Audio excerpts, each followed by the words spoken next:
ja meikäläinen. Ja tosiaan tää meidän matka tuolla Unkarissa meni ihan hyvin, että vähän pikkaset.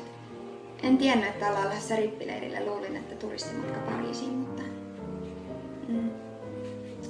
vähän pikkaset vähän pilas sitten matka.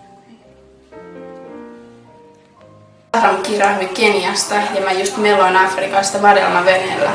Mut sit mun pitikin lähteä jo liitää kirahvin lailla suoraan Unkariin. Siellä oli ihan fantsuu, mut ne pikkasetkin liis melkein kuin kirahvi.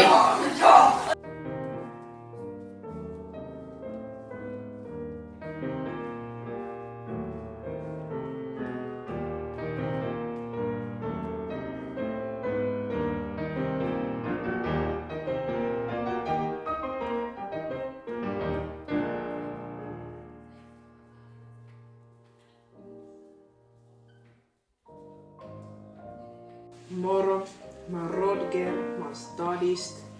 Mä lähdin Unkariin, ehtiin mun musaa uusi Blues V-Boy.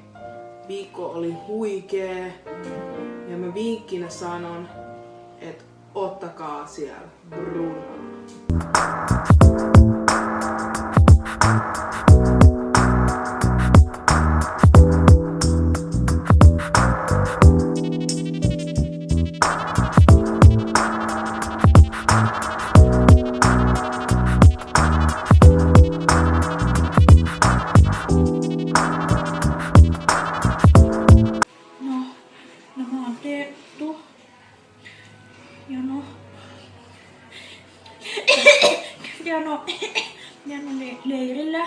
Leirillä oli ihan kiva, se oli ihan normaali leiri.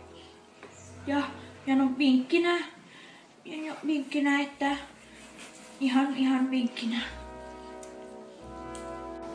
Mä oon Armi ja mä lähdin Unkariin seuraamaan mun sisäistä Flovia.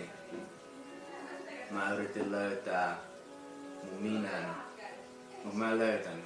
Se ei ymmärtänyt mua. Niin kuin ei ymmärrä kukaan muukaan. Mä oon Make tuolta Luonnonaukiolta. Ja oli ihan kiva saada ilmasta ruokaa ja sängyssä oli kiva nukkua pitkästä aikaa. Ja en suosittele menemään Unkariin, jos on tällainen parta niin kuin mulla.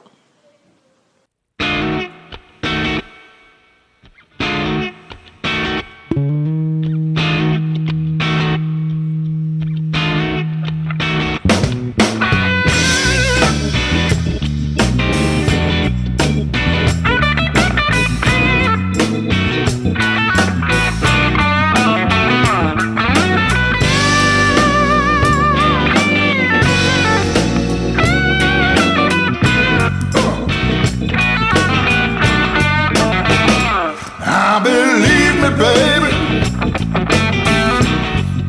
I ain't done nothing wrong.